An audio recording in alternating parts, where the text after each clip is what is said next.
Tiny Buddha, Simple Wisdom for Life's Hard Questions. By Deschene. Narrated by Arielle DeLisle. Copyright 2011 by Deschene. This unabridged audiobook is published by arrangement with Canary Press, an imprint of Red Wheel Wiser Books, LLC, and was produced in the year 2012 by Tantor Media, Incorporated, which holds the copyright thereto. Introduction. In March of 2007, when Twitter exploded at the South by Southwest Festival, over 60,000 tweets addressed the question, "What are you doing?" At the time, I was certain I'd sooner post my organs for auction on eBay than choose a Twitter handle. I didn't see any benefit in using technology to narrate my life as it happened. Why would I want to update my social circle, let alone strangers, on my most mundane daily activities? I assumed that if I joined, I'd bore my friends with TMI and have less to discuss when I saw them in person. They'd already know I ate a Rice Krispies treat at 10, practiced yoga at lunch, and seriously considered cutting my bangs at 4. I thought I couldn't live mindfully if I traced my steps with a digital breadcrumb trail. If I did use the web to share random details about my everyday life, I'd want to answer a far more interesting question than, "What are you doing?" In 2008, I realized how badly I'd underestimated that question. What was I doing? I was writing for a series of websites that didn't mean anything to me on a personal level. I was trying to figure out how to be an independent, valuable part of society after years of crawling, 1 inch at a time, out of self-loathing and depression, an ascent that felt as knuckle-draggingly prolonged as humans' evolution from apes.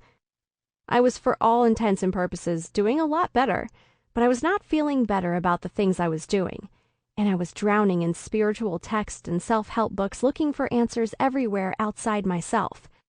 What I wasn't doing was living an empowered life, driven by my passions and guided by my gut instincts. After years of obsessing over who I was, it felt empowering to shift my focus to what I was doing. Suddenly, I was considering that maybe Twitter wasn't as superficial as I thought it had to be. It could be like tofu and take the flavor of whatever it's marinated in, and I could mix it up as my taste buds demanded. That's the beauty of Twitter. Each tweeter decides which questions to answer, and they can be as helpful and meaningful as you make them. Asking the questions that shape our lives and exploring potential solutions, now that was something worth doing. I had lots of questions to answer. What makes a person happy? How can you live a meaningful life? How do you move forward after a poor decision or disappointment that eats away at your sense of possibility? How can you push yourself out of your comfort zone and live the life you dream about? How can you find a sense of security in a world with so many unknowns? The list was endless, really. No matter what religion we follow, what politics we support, what family we were born into, or where we've placed our roots, we all deal with universal problems. Regardless of our differences, we all live our lives around the same questions.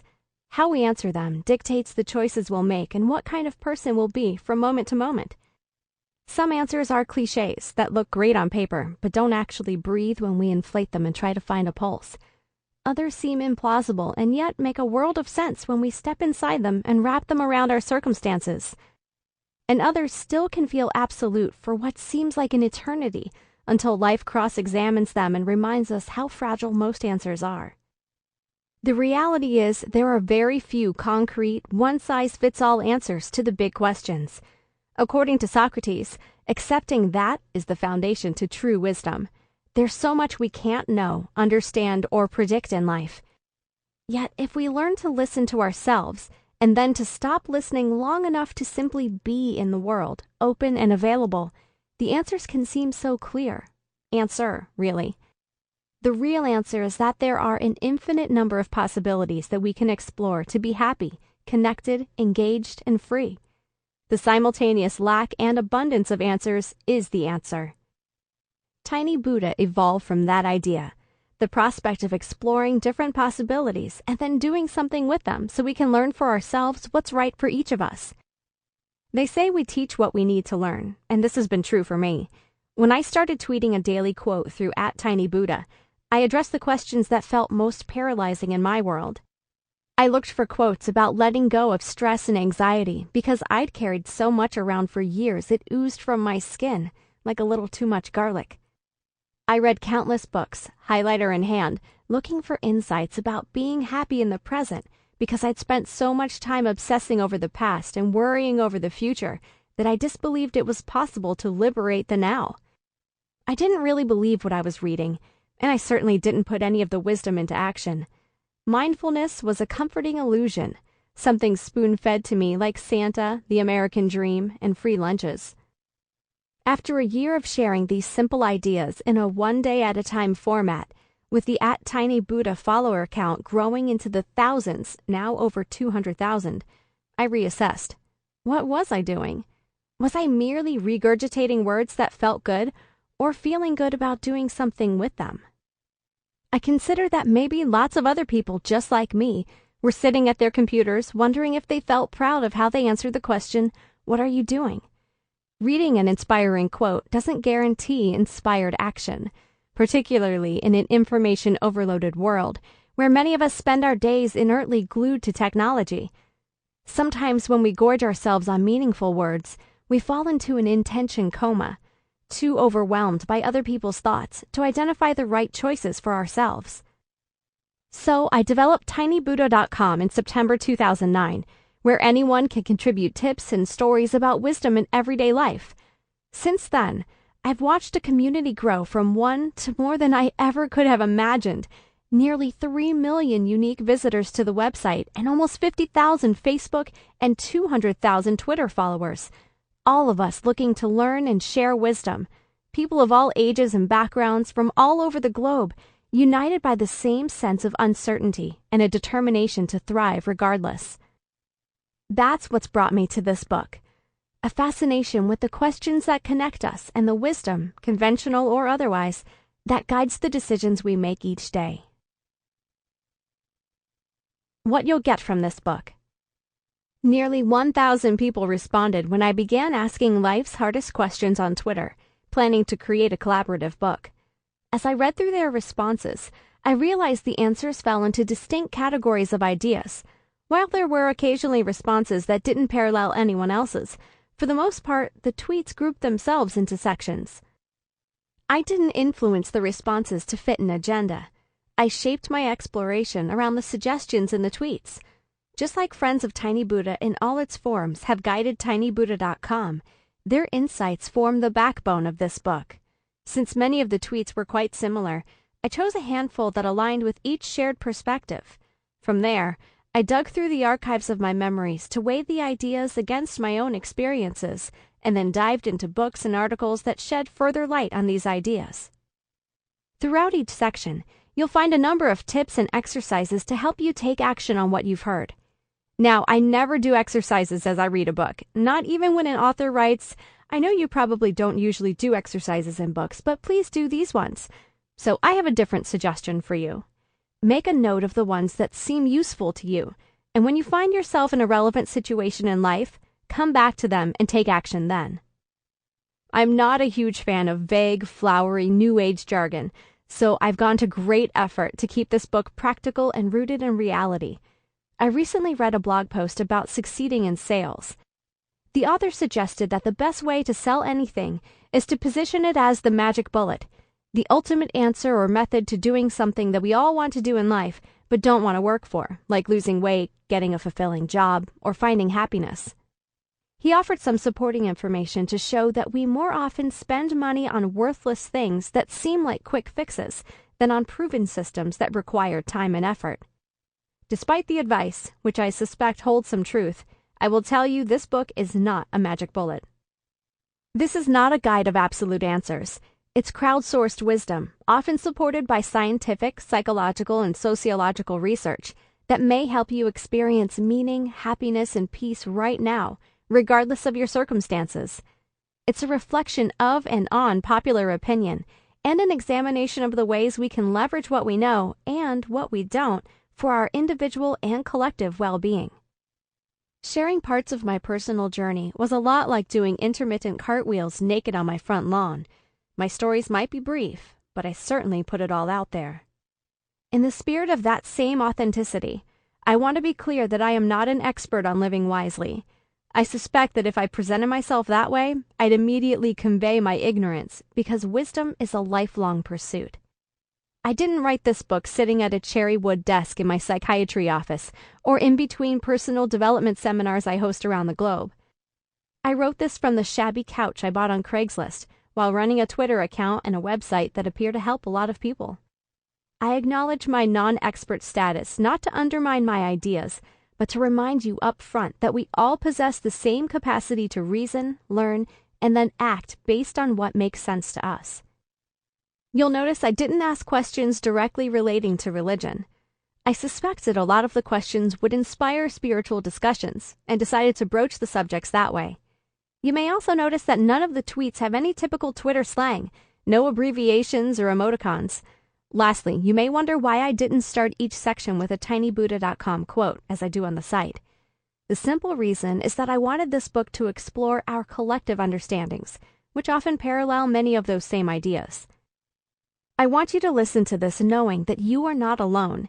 Whatever question you're asking yourself right now, someone else, somewhere else, but probably a lot closer than you think, is wondering the very same thing. If you search Twitter for emotional words like happy or frustrated, as I tend to do when coming up with blog topics, you'll find a seemingly infinite number of similar thoughts, feelings, problems, observations, and conclusions. The questions are what unite us. It's up to me, and it's up to you, to identify and use the answers that empower each of us as individuals. Pain. Why is there suffering in the world? No matter who you are, no matter what you have, no matter what you've achieved, you've hurt at some point in your life. Of the 6 universal emotions psychologists have identified, happiness, sadness, surprise, fear, disgust, and anger, the majority indicate pain. Most of us know that what our grandmother said was true. This too shall pass. But it doesn't always seem that way in the moment. When all those pain-induced hormones flood your body, pushing you into survivor mode, it can feel like some catastrophic turn of events has irreparably damaged your life, like your world has permanently fallen apart. If you don't worry hard enough, things might never change. If you don't get angry enough, you'll be accepting that what happened was okay. If you don't get bitter enough, you're opening yourself up to more of that same disastrous hurt. Right? No, it doesn't work that way. No matter how justified we feel in our emotions, stewing in them is never the answer to making them go away. Stressing by itself can't create a solution, any solution, let alone a rational one. Anger doesn't punish the people or circumstances that hurt us. It punishes us. And bitterness doesn't protect us from pain down the line. If anything, it invites it. Emotions are not resolutions, and yet we have to let ourselves feel them. Suppressing emotional pain more often than not just creates more of it. This is where it gets confusing. If we're not supposed to resist our feelings, how do we know when to let them go? How can we both allow ourselves to feel what we need to feel and be sure we don't let the present moment pass us by?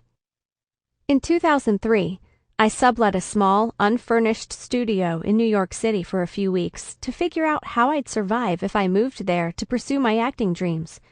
It was in August, and the Times Square area was like a sauna crammed with people sitting arm to arm, on laps and on laps on top of laps, except no one was actually sitting still. We were all trying to get to different places with that New York sense of urgency.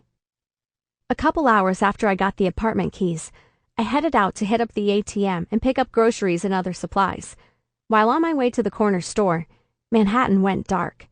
I didn't know it at the time, but New York was part of multi-state power outage. The traffic lights went out, which gave pedestrians the green light to storm the streets, causing massive traffic jams. People began rushing into convenience stores to get provisions for the hours ahead. It was total chaos, and I felt panicked. I didn't have any cash, or food, or candles, or plan of attack. So I sat on a curb, leaned up against a mailbox, and tried to control my breath. Apparently, I was more gasping and panting than inhaling and exhaling, because a man squatted down, put his hand on my shoulder, and said, "Honey, are you okay?" I didn't see that coming.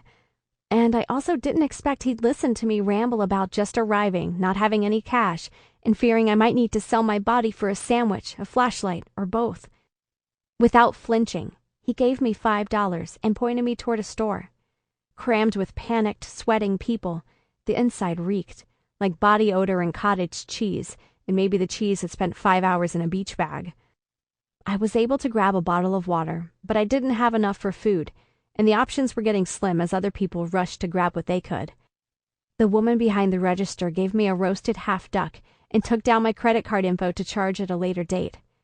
I had food and water. Now all I needed was light. Naturally, $5 flashlights were going for over $20 a pop on the street. Good old supply and demand. So I ducked into a restaurant, told the bartender my story, and left with 7 tea lights. It was increasingly crowded on the route to my apartment, so I paused in Times Square, which was kind of awesome in its darkness, now that I knew all my basic needs were met. It was like going backstage before a Broadway play, seeing the man-made framework behind the illusion of magic. In fact, it was very similar, since all kinds of people were gathering around musicians putting on impromptu shows. I struck up a conversation with the girl next to me, telling her how surprised I was that New Yorkers were so friendly and willing to lend a hand, even with their own needs to attend to. She said New Yorkers band together during crises, particularly after 9/11. They look out for each other, and they're a lot more compassionate and helpful than the cliché might indicate. I can't remember her name, but I'll never forget what she told me next. Both her father and her boyfriend died in the Twin Towers. In one day, only a couple years before our chance encounter, she lost the 2 people who mattered most to her in life.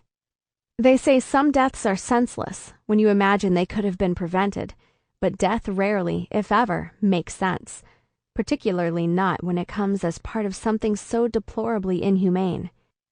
I looked at her sitting there, strong, intact, no different looking than me or anyone else who hasn't known such grief.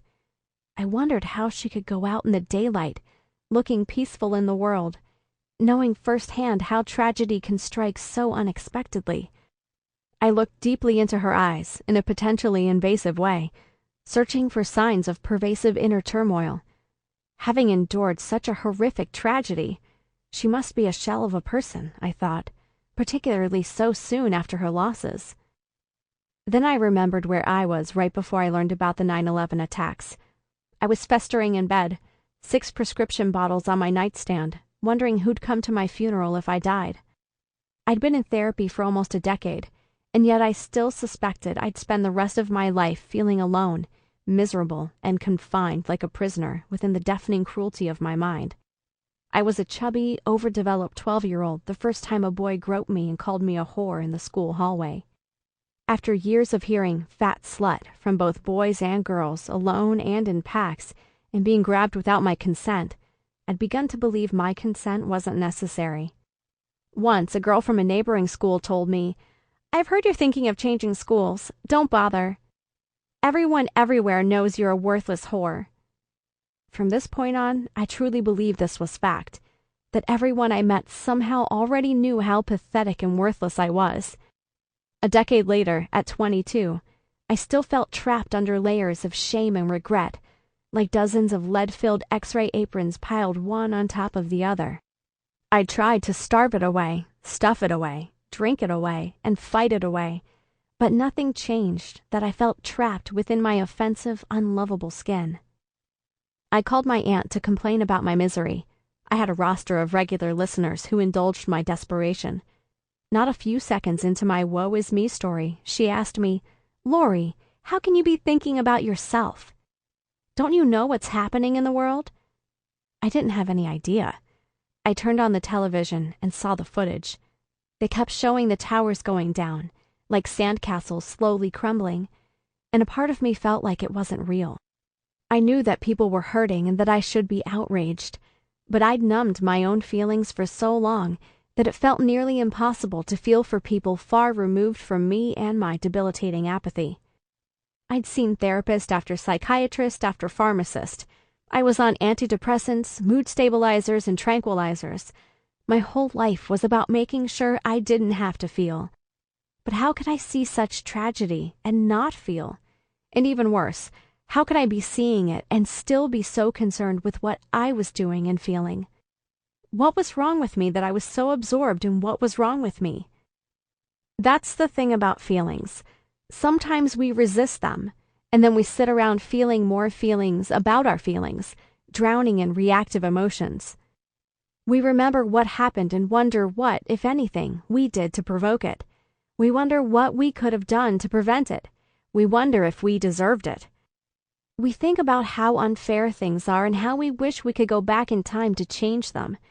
We think about how we handled things, and if maybe we could have made other choices to change the outcome of what it is.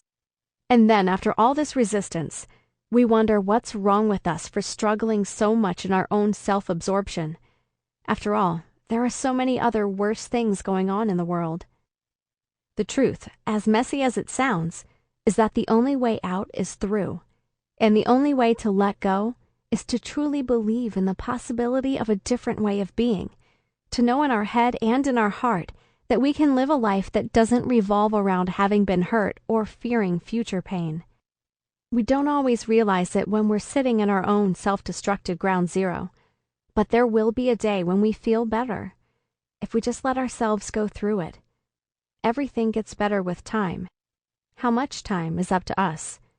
It's dependent on when we choose to change the stories we tell about our lives, when we decide to spend more time creating the life we want than lamenting the hand we've been dealt, and when we realize that no one's love, forgiveness, or acceptance can be as profoundly healing as our own.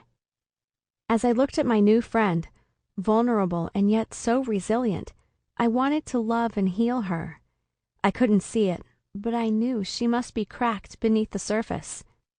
I imagined that she cried, screamed, and wailed herself through lonesome, traumatic nights. I visualized her collapsing into the arms of people she loved, other survivors who understood. I wanted to take it all away. I wanted to save her from a suffering that I could only imagine ate away at her soul day and night. I wanted to be her Prozac. I wanted to make her numb to the reality of her losses. Then I realized that in that moment, she didn't need a hero. In that moment, she was existing independent of her tragic past. She wasn't heaving, having flashbacks, or fighting with the injustices of the world. She was responding to what was in front of her. She was eating a salad, albeit a wilting one, listening to music she seemed to enjoy, and acknowledging me, an absolute stranger, sharing a once-in-a-lifetime experience within an eerily tame Times Square. She didn't need someone to take the pain away forever, because she was taking forever 1 minute at a time. We all choose from moment to moment where we focus our attention and what we tell ourselves. We're always going to want to have more of the good things, less of the bad things, and a greater sense of control over the distribution. While we can't control that life involves hurting, we can control how long we endure it and what we do with it. To a large degree, it's irrelevant to question why we have to suffer, since that just prolongs acceptance of what it is. But it's human nature to want to understand. If we're going to form conclusions, they might as well be empowering ones that help us work through pain and let go. With that in mind, I asked on Twitter, why is there suffering in the world? Pain is a teacher. Suffering should be used as a teacher. This teacher will teach you about yourself and the world around you. By @disco_vary. There is suffering in the world to make people wiser and stronger. By @ittybittyfairy. Without suffering, no lessons will be learned. Without suffering, none will be necessary. By @Andrew2Pack. We experience suffering to understand and realize our true strength. Pain leads us to improve our quality of life and open to love. By @Ditzel. Do not seek justification for suffering. There is none. Accept its existence and learn from it. By @Mark10023. It's a natural human instinct to resist pain and to avoid its causes at all costs. In fact, we experience a biological response to perceived danger that tells us when to run for our lives, or in some cases, when to sit around stressing about our inability to run as quickly as we'd like. Just like an animal senses it might be eaten and receives an increase in adrenaline, enabling escape, humans also developed a fine-tuned fight-or-flight response to survive in a dangerous world. It originates in the amygdala, the part of the brain that creates fear conditioning. The only difference between us now and us then is that instead of being attacked by lions, as we may have been centuries ago, we're more likely to get in romantic squabbles or professional confrontations. More often than not, when we start kicking and screaming, there's little, if any, real threat. There's just the fear of something potentially uncomfortable. We know intellectually that a disagreement or challenge at work won't kill us, and that stressing won't do anything to change what was or what will be. But we've conditioned ourselves to fight for control over our circumstances, and when that control seems to slip away, we panic. It's an ironic way of avoiding discomfort, but sometimes we make ourselves miserable to be sure that nothing or no one else can. We choose to hurt ourselves through stress and dread just to be sure we're prepared when something else could potentially hurt us. On the other end of the spectrum, we've historically romanticized pain. We're always consuming survivor stories, watching movies and online videos about success after extreme adversity, and channeling our inner Nietzsche, telling ourselves that what doesn't kill us only makes us stronger. To some degree, this is good, because we're reminding ourselves that it is possible to bounce back after a difficult time. But it's almost as if we imagine the greater the pain, the greater the spirit, or the harder the journey, the more rewarding the destination. It's as if we believe the one who hurts the most learns the most and has the most to give the world. Or perhaps we linger in the exhausting act of trying to control the chaos because that allows us to avoid acknowledging the gap between who we are and who we want to be. In The Power of Now, Eckhart Tolle explains that we hold on to problems because they give us a sense of identity. This has been true for me. For years, I focused all my pain into the will to wither away. After weeks of surviving on a small selection of sweet and low-flavored, low-calorie blandness, I'd feel shooting pains in my chest, like my heart was trying to escape its prison. My abdominal muscles would contract and spasm inside the cavern that was my stomach, while my mind spun in a psychedelic hypnotizing swirl. I'd collapse, clammy and wobbly, to the floor just outside the bathtub, and pray that my brother or sister would walk by the door and hear me panting shallow requests for help to my bed. I was always waiting for someone to rescue me, while secretly hoping they wouldn't jeopardize my status as someone who always needed to be saved. Eventually, I'd crawl my way to the kitchen, where I'd lay with my cheek against the cool tile, nibbling on a saltine, feeling secure in the knowledge I had to feel only one knowable bodily pain. With such extreme physical weakness and the possibility of severe malnourishment, there was no need to think about anything else that hurt in my life. Nothing else was as dangerous and life-threatening. The weightiness of this problem, juxtaposed against my own spectacular physical lightness, obscured the reality of my deep emotional hurt.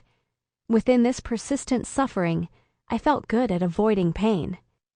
It took years for me to consider that maybe if I stopped trying to control how I hurt, I'd feel a pain that would teach me what I need to do to love life more and need pain less.